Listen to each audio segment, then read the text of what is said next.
ओम शांति। आज है 24 दिसंबर 2023। आज अव्यक्त बाप दादा के अव्यक्त मधुर महावाक्य सुनते हैं। आज की मुरली की रिवाइज डेट है 3 अप्रैल 1997। आज मुरली का टॉपिक है पुराने संस्कारों को खत्म कर अपने निजी संस्कार धारण करने वाले एवर रेडी बनो। आज बाप दादा अपने चारों ओर से विश्व के बाप के लव में लवलीन और लक्की बच्चों को देख रहे हैं। हर एक बच्चे के भाग्य पर बाप को भी नाज है कि मेरे बच्चे वर्तमान समय इतने महान हैं, जो सारे कल्प में चाहे देवता स्वरूप में, चाहे धर्म नेताओं के रूप में, चाहे महात्माओं के रूप में, चाहे पदमपति आत्माओं के रूप में, किसी का भी इतना भाग्य नहीं है जितना आप ब्राह्मणों का भाग्य है। तो अपने ऐसे श्रेष्ठ भाग्य को सदा स्मृति में रखते हो। सदा यह अनहद गीत मन में गाते रहते हो कि वह भाग्य विधाता बाप और वह मुझ श्रेष्ठ आत्मा का भाग्य। यह भाग्य का गीत सदा ऑटोमेटिक बजता रहता है। बाप बच्चों को देख देख सदा हर्षित होते हैं।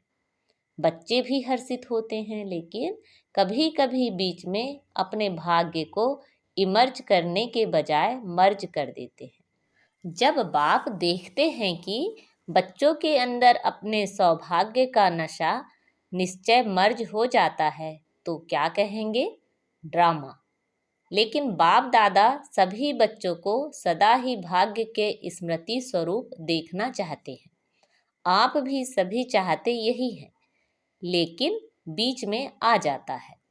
किसी से भी पूछो तो सब बच्चे यही लक्ष्य रख करके चल रहे हैं कि मुझे बाप समान बनना ही है। लक्ष्य बहुत अच्छा है। जब लक्ष्य श्रेष्ठ है, बहुत अच्छा है, फिर कभी इमर्ज रूप कभी मर्ज रूप क्यों? कारण क्या? बाप दादा से इतने अच्छे अच्छे वायदे भी करते हैं, रूह रिहान भी करते हैं, फिर भी लक्ष्य और लक्षण में अंतर क्यों? तो बाप दादा ने रिजल्ट में देखा है कि कारण क्या है। वैसे तो आप सब जानते हैं, नई बात नहीं है, फिर भी बाप दादा रिवाइज कराते हैं। बाप दादा ने देखा 3 बातें हैं। एक है सोचना, संकल्प करना, दूसरा है बोलना, वर्णन करना, और तीसरा है कर्म में, प्रैक्टिकल अनुभव में और चलन में लाना, कर्म में लाना। तो तीनों का समान बैलेंस कम है। जब बैलेंस होता है तो निश्चय और नशा इमर्ज होता है, और जब बैलेंस कम है तो निश्चय और नशा मर्ज हो जाता है। रिजल्ट में देखा गया है कि सोचने की गति बहुत अच्छी भी है और फास्ट भी है। बोलने में रफ्तार और नशा वह भी 75% ठीक है। बोलने में मेजॉरिटी होशियार भी है, लेकिन प्रैक्टिकल चलन में लाने में टोटल मार्क्स कम है। तो 2 बातें में ठीक हैं, लेकिन तीसरी बात में बहुत कम है। कारण? जब संकल्प भी अच्छा है, बोल भी बहुत सुंदर रूप में है, फिर प्रैक्टिकल में कम क्यों होता है? कारण क्या जानते हो? हाँ या ना बोलो। जानते बहुत अच्छा है। अगर किसी को भी कहेंगे इस टॉपिक पर भाषण करो या क्लास कराओ, तो कितना अच्छा क्लास कराएंगे और बड़े निश्चय नशे फलक से भाषण भी करेंगे, क्लास भी कराएंगे, कराते हैं। बाप दादा सबके क्लासेस सुनते हैं, क्या क्या बोलते हैं, मुस्कुराते रहते हैं, वाह बच्चे वाह। मूल बात है, बाप दादा ने पहले भी सुनाया है, यह रिवाइज कोर्स चल रहा है। तो बाप कहते हैं कि कारण एक ही है, ज़्यादा भी नहीं है, एक ही कारण है। और बाप दादा समझते हैं कि कारण को निवारण करना मुश्किल भी नहीं है, बहुत सहज है, लेकिन सहज को मुश्किल बना देते हैं। मुश्किल है नहीं, बना देते हैं। क्यों? नशा मर्ज हो जाता है। एक ही कारण है, जो भी धारणा की बातें सुनते हो, कभी भी हो, चाहे शक्तियों के रूप में चाहे गुणों के रूप में, धारणा की बातें बहुत अच्छी अच्छी करते हो। इतनी अच्छी करते हो जो सुनने वाले चाहे अज्ञानी चाहे ज्ञानी सुनकर बहुत अच्छा कहकर खूब तालियां बजाते हैं। बहुत अच्छा कहा, लेकिन कितने बार लेकिन आया? यह लेकिन ही विघ्न डाल देता है। लेकिन शब्द समाप्त होना अर्थात बाप समान समीप आना और बाप के समीप आना अर्थात समय को समीप लाना। लेकिन अभी तक लेकिन शब्द कहना पड़ता है। बाप को अच्छा नहीं लगता, लेकिन कहना ही पड़ता है। तो कारण क्या? जो भी कहते हो धारण भी करते हो, धारणा के रूप में धारण करते हो, और वह धारणा किसकी थोड़ा समय किसकी ज़्यादा समय भी चलती है, लेकिन धारणा प्रैक्टिकल में सदा बढ़ती चले। उसके लिए यही मुख्य बात है कि जैसे द्वापर से लेकर अंतिम जन्म तक जो भी अवगुण व कमजोरियां हैं, उसकी धारणा संस्कार रूप में बन गई है और संस्कार बनने के कारण मेहनत नहीं करना पड़ता। छोड़ना भी चाहते हैं, अच्छा नहीं लगता है, फिर भी कहते हैं क्या करें, मेरा संस्कार ऐसा है। आप बुरा नहीं मानना, मेरा संस्कार ऐसा है। संस्कार कैसे बना? बनाया तभी तो बनाना। तो जब द्वापर से यह उल्टे संस्कार बन गए, जिससे आप समय पर मजबूर भी होते हो, फिर भी कहते हो क्या करें, संस्कार है। तो संस्कार सहज ना चाहते हुए भी प्रैक्टिकल में आ जाते हैं ना। किसी को क्रोध आ जाता है, थोड़े समय के बाद कहते हैं आप बुरा नहीं मानना, मेरा संस्कार है। क्रोध को संस्कार बनाया, अवगुण को संस्कार बनाया, और गुणों को संस्कार क्यों नहीं बनाया? जैसे क्रोध अज्ञान की शक्ति है और ज्ञान की शक्ति शांति है, सहन शक्ति है, तो अज्ञान की शक्ति क्रोध को बहुत अच्छी तरह से संस्कार बना लिया है और यूज भी करते रहते हो, फिर माफ़ी भी लेते रहते हो। माफ़ कर देना, आगे से नहीं होगा और आगे और ज़्यादा होता है। कारण क्योंकि संस्कार बना दिया है। तो बाप दादा एक ही बात बच्चों को बार बार सुनाते हैं कि अभी हर गुण को, हर ज्ञान की बात को संस्कार रूप में बनाओ। ब्राह्मण आत्माओं के निजी संस्कार कौन से हैं? क्रोध या सहन शक्ति? कौन सा है? सहन शक्ति, शांति की शक्ति है ना। तो अवगुणों को तो सहज ही संस्कार बना दिया, कूट कूट कर अंदर डाल दिया है, जो ना चाहते भी निकलता रहता है। ऐसे हर गुण को अंदर कूट कूट कर संस्कार बनाओ। मेरा निजी संस्कार कौन सा है, यह सदा याद रखो। वह तो रावण की जायदाद संस्कार बना दिया, पराये माल को अपना बना लिया। अब बाप के खजाने को अपना बनाओ। रावण की चीज को संभाल कर रखा है और बाप की चीज को गुम कर देते हो। क्यों? रावण से प्यार है। रावण अच्छा लगता है या बाप अच्छा लगता है? कहेंगे तो सभी बाप अच्छा लगता है, यही मन से कह रहे हैं ना। लेकिन जो अच्छा लगता है उसकी बात निश्चय की शाही से दिल में समा जाती है।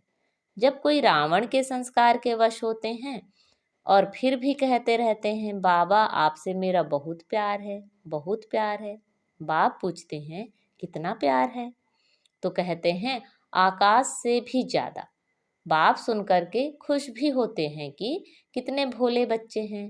फिर भी बाप कहते हैं बाप का सभी बच्चों से वायदा है कि दिल से अगर एक बार भी मेरा बाबा बोल दिया, फिर भले बीच बीच में भूल जाते हो, लेकिन एक बार भी दिल से बोला मेरा बाबा, तो बाप भी कहते हैं जो भी हो जैसे भी हो मेरे ही हो। ले तो जाना ही है। सिर्फ बाप चाहते हैं कि बाराती बनकर नहीं चलना, सजनी बनकर चलना।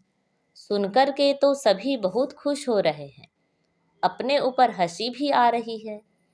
अभी सुनने के समय अपने ऊपर हंसते हो ना।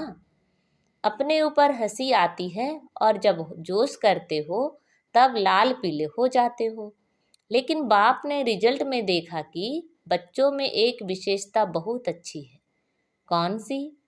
पवित्रता में रहना, इसके लिए कितना भी सहन करना पड़ा है, कितना भी अपोजिशन करने वाले सामने आए हैं, लेकिन इस बात में 75% अच्छे हैं।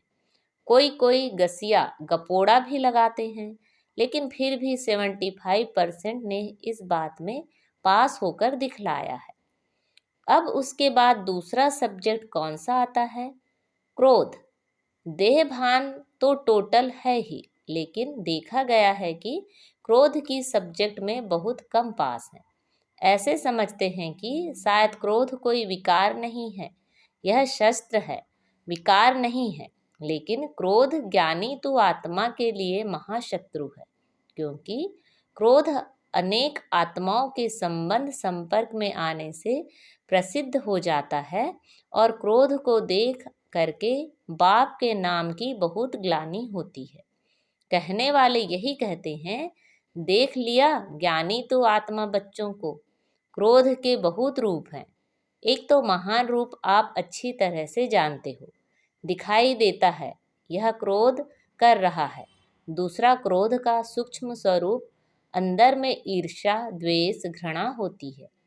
इस स्वरूप में जोर से बोलना या बाहर से कोई रूप नहीं दिखाई देता है, लेकिन जैसे बाहर क्रोध होता है तो क्रोध अग्नि रूप है ना, वह अंदर खुद भी जलता रहता है और दूसरों को भी जलाता है। ऐसे ईर्ष्या, द्वेष, घृणा यह जिसमें है वह इस अग्नि में अंदर ही अंदर जलता रहता है। बाहर से लाल पीला नहीं होता, लाल पीला फिर भी ठीक है, लेकिन वह काला होता है। तीसरा क्रोध की चतुराई का रूप भी है। वह क्या है? कहने में समझने में ऐसे समझते हैं, वह कहते हैं कि कहाँ कहाँ सीरियस होना ही पड़ता है, कहाँ कहाँ लॉ उठाना ही पड़ता है कल्याण के लिए। अभी कल्याण है या नहीं, वह अपने से पूछो। बाप दादा ने किसी को भी अपने हाथ में लॉ कानून उठाने की छुट्टी नहीं दी है। क्या कोई मुरली में कहा है कि भले लॉ उठाओ, क्रोध नहीं करो? लॉ उठाने वाले के अंदर का रूप वही क्रोध का अंश होता है। जो निमित्त आत्माएं हैं वह भी लॉ उठाते नहीं हैं, लेकिन उन्हों को लॉ रिवाइज कराना पड़ता है। लॉ कोई भी नहीं उठा सकता, लेकिन निमित्त हैं तो बाप द्वारा बनाए हुए लॉ को रिवाइज करना पड़ता है। निमित्त बनने वालों को इतनी छुट्टी है, सबको नहीं। आज बाप दादा थोड़ा ऑफिशियल शिक्षा दे रहे हैं, प्यार से उठाना, क्योंकि बाप दादा बच्चों के लिखे हुए किए हुए वायदे देखकर सुनकर मुस्कुराते रहते हैं। अभी बाप दादा ने जो सुनाया कि हर गुण को निजी संस्कार बनाओ, अंडरलाइन किया, तो अभी से यह कहना कि शांत स्वरूप में रहना, सहनशील बनना, यह तो मेरा संस्कार बन गया है। फिर बाप दादा जब मिलन मनाने आए तो इसे अपना निजी संस्कार बनाकर बाप दादा के आगे इन 5-6 मास में दिखाना, इसलिए आज रिजल्ट सुना रहे हैं। क्रोध की रिपोर्ट बहुत आती है, छोटा बड़ा भिन्न भिन्न रूप से क्रोध करते हैं। अभी बाप दादा ज़्यादा नहीं खेलते, लेकिन कहानियाँ बहुत मज़े की हैं, इसलिए आज से क्रोध को क्या करेंगे, विदाई देंगे। सभी ने ताली बजाई। देखो, ताली बजाना बहुत सहज है, लेकिन क्रोध की ताली नहीं बजे। बाप दादा अभी यह बार बार सुनने नहीं चाहते हैं, फिर भी रहम पड़ता है तो सुन लेते हैं। तो अब से यह नहीं कहना कि बाबा वायदा तो किया लेकिन फिर आ गया, क्या करें, चाहते नहीं हैं, आ जाता है। आप ही माया को समझा दो, क्रोध को समझा दो, तो यह पुरुषार्थ भी बाप करे और प्रारब्ध बच्चे लेंगे। यह भी मेहनत बाप करे, तो ऐसा वायदा नहीं करना जो फिर 5 मास के बाद रिजल्ट देखें। भले आप बताओ नहीं बताओ, बाप के पास तो पहुंचती है। ऐसे रिजल्ट ना हो, क्या करें, हो जाता है। सरकमस्टांस ऐसे आते हैं, बात बहुत बड़ी हो गई ना। बाप को भी समझाने की कोशिश करते हैं, बड़े होशियार हैं।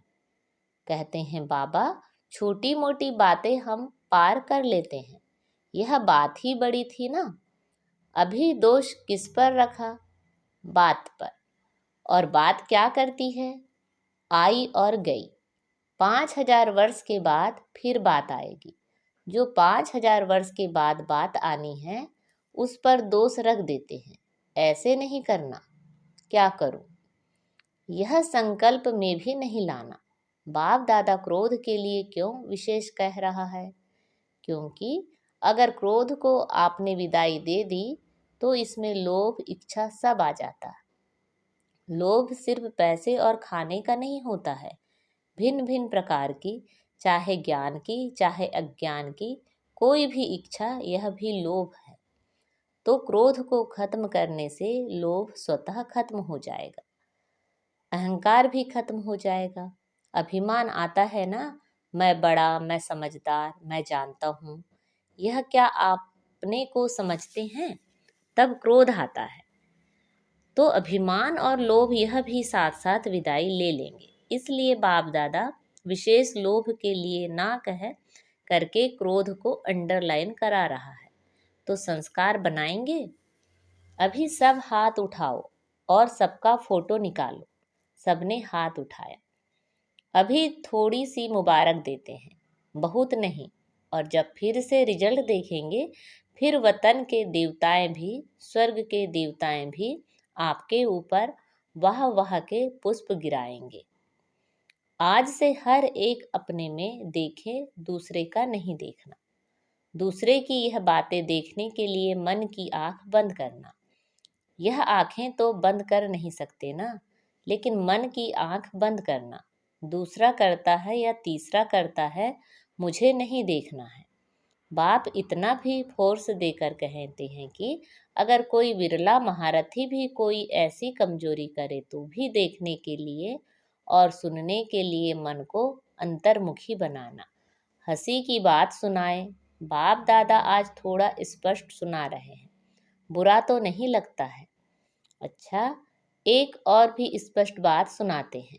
बाप दादा ने देखा है कि मेजॉरिटी समय प्रति समय, सदा नहीं, कभी कभी महारथियों की विशेषता को कम देखते और कमजोरी को बहुत गहराई से देखते हैं और फॉलो करते हैं।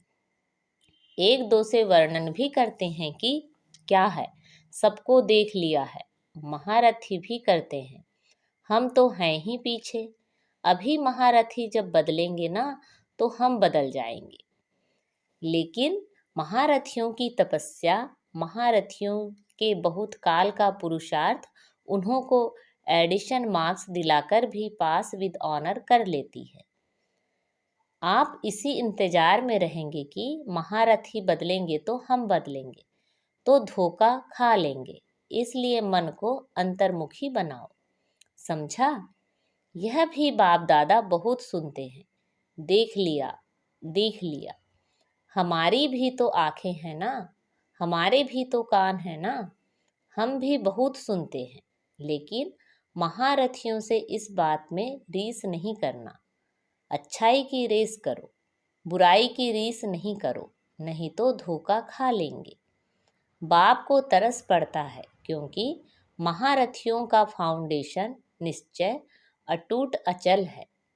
उसकी दुआएं एक्स्ट्रा महारथियों को मिलती हैं। इसलिए कभी भी मन की आंख को इस बात के लिए नहीं खोलना, बंद रखो। सुनने के बजाय मन को अंतर्मुखी रखो। समझा? चारों ओर के सर्व बाप दादा के लवलीन आत्माएं, सर्व बाप के सेवाधारी आत्माएं, सर्व सहज पुरुषार्थ को अपनाने वाली श्रेष्ठ आत्माएं, सदा बाप समान बनने के लक्ष्य और लक्षण को समान बनाने वाली बाप के समीप आत्माओं को बाप दादा का बहुत बहुत याद प्यार और नमस्ते। रूहानी बाप की रूहानी बच्चों को नमस्ते। हम सब रूहानी बच्चों की रूहानी माता पिता बाप दादा को याद प्यार, गुड मॉर्निंग और नमस्ते। आज बाबा ने हमें वरदान दिया है, सबको अमर ज्ञान दे अकाले मृत्यु के भय से छुड़ाने वाले शक्तिशाली सेवाधारी भव। दुनिया में आजकल अकाले मृत्यु का ही डर है। डर से खा भी रहे हैं, चल भी रहे हैं, सो भी रहे हैं। ऐसी आत्माओं को खुशी की बात सुनाकर भाग्य से छुड़ाओ। उन्हें खुशखबरी सुनाओ कि हम आपको 21 जन्मों के लिए अकाले मृत्यु से बचा सकते हैं। हर आत्मा को अमर ज्ञान दे, अमर बनाओ, जिससे वे जन्म जन्म के लिए अकाले मृत्यु से बच जाए। ऐसे अपने शांति और सुख के वाइब्रेशन से लोगों को सुख चैन की अनुभूति कराने वाले शक्तिशाली सेवाधारी बनो। आज का स्लोगन है, याद और सेवा का बैलेंस रखने से ही सर्व की दुआएं मिलती है। याद और सेवा का बैलेंस रखने से ही सर्व की दुआएं मिलती है। अच्छा, ओम शांति।